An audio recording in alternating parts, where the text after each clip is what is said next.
derive power in absorbed power in a pure resistor circuit. അപ്പോൾ നമ്മൾ കൊടുക്കുന്ന voltage applied voltage എന്ന് പറഞ്ഞാൽ instantaneous value small V equal to V M sine omega T. V എന്ന് പറഞ്ഞാൽ V M എന്ന് പറഞ്ഞാൽ മാക്സിമം വാല്യൂ ഓഫ് വോൾട്ടേജ്. കൊടുക്കുന്ന വോൾട്ടേജിനെ റെസിസ്റ്റൻസിലൂടെ ആർ എന്ന് പറയുന്ന റെസിസ്റ്റൻസിലൂടെ പോകുമ്പോൾ പിന്നെ ഇവിടെ ഉണ്ടാകുന്ന ഓരോ ഇൻസ്റ്റൻറ്റിലുള്ള കറണ്ട് എന്ന് പറഞ്ഞാൽ I M sine omega T. I M എന്ന് പറഞ്ഞാൽ maximum value of current, V M എന്ന് പറഞ്ഞാൽ maximum value of voltage. Omega എന്ന് പറഞ്ഞാൽ 2πf. ഒമേഗ എന്ന് പറഞ്ഞാൽ ആംഗുലർ ഫ്രീക്വൻസി, റേഡിയൻസ് പെർ സെക്കൻഡിലുള്ള ഫ്രീക്വൻസിയാണ്. ഇൻസ്റ്റൻറ്റേനിയസ് പവർ എന്ന് പറഞ്ഞാൽ V into I. That is V M sine omega T into I M sine omega T. V എമ്മും ഐ എമ്മും കൂടെ ചേർന്ന് കഴിയുമ്പോൾ V M into I M sine omega T into sine omega T ഒരുമിച്ചാക്കിയാൽ sine omega T സ്ക്വയറായി മാറും.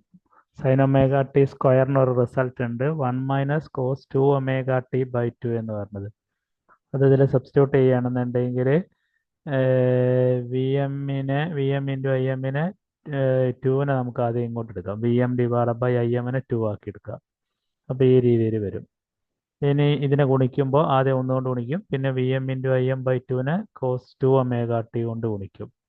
അപ്പോൾ equation ഇതുമാതിരി ഉണ്ടാവും. ഇതിനകത്ത് രണ്ട് ടേം ഉണ്ട്. ഇതൊരു ഫിക്സഡ് ടേം ആണ്, V M into I M by 2. ഇത് V M into I M by 2 cos 2 omega T എന്ന് പറയുന്നത് വേരിയബിൾ ഫാക്ടറാണ്. ഇതിൽ 2 ഒമേഗ ടി എന്ന് പറഞ്ഞാൽ 2 2πft ആണ്. 2πf ഉണ്ട്. ആ ഫ്രീക്വൻസി എന്ന് പറയുന്നത് ഡബിൾ ഫ്രീക്വൻസി ആയി മാറി. ഈ ഡബിൾ ഫ്രീക്വൻസി ഒരു കംപ്ലീറ്റ് സൈക്കിളിൽ ആവറേജ് വാല്യൂ എടുക്കുകയാണെങ്കിൽ 0 ആയിരിക്കും. ആവറേജ് വാല്യൂ 0 ആയിരിക്കും. അതുകൊണ്ട് ആ ടേമിനെ നമുക്ക് ഒഴിവാക്കുകയാണെങ്കിൽ ബാക്കി വരുന്ന V M into I M by 2 ആണ്. അതിനെ നമുക്ക് എന്ത് എഴുതാം? വി എം 2ന് പകരം √2 എന്ന് എഴുതാം. √2 ഇൻറ്റു √2. അപ്പോൾ ഒരു √2 വി എമ്മിന് പോയി, വി എം ബൈ 2. മറ്റൊരു √2 ഐ എമ്മിന് പോയി, ഐ എം ബൈ √2. ഇത് രണ്ടും കൂടി താഴെയുള്ള രണ്ട് ഭാഗം ഗുണിച്ചാൽ വരാൻ പോകുന്ന ആൻസർ എന്ത് തന്നെയാണ്? 2 തന്നെയാണ്.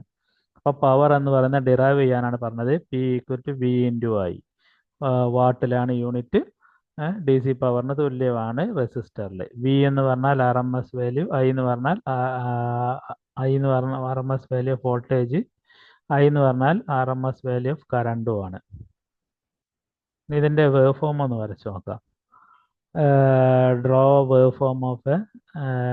ഡ്രോ ദി ഗ്രാഫ് ഒന്ന് വരച്ച് നോക്കാം. ഗ്രാഫ് വരച്ച് നോക്കുമ്പോൾ സമയത്ത് വേവ് വരയ്ക്കുമ്പോൾ ഇതാണ് voltage, V equal to V M sine omega T. Magnitude അല്പം കുറവാണെന്നേ ഉള്ളൂ.